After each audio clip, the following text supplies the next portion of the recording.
kører kabinet frem.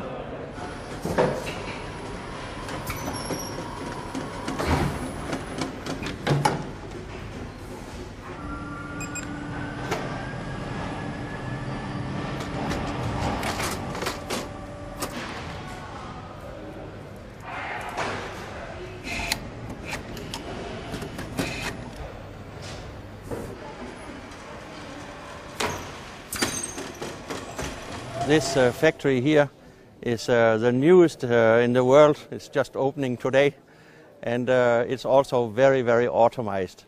So this is an example of high technology that can produced with advantage here in Nordborg.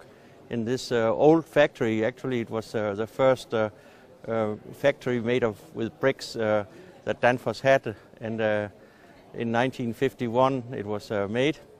And I can tell you it is a great day here on Als, where we live, that there is some production that is moving in and starting up, and you know, with hopefully a great future.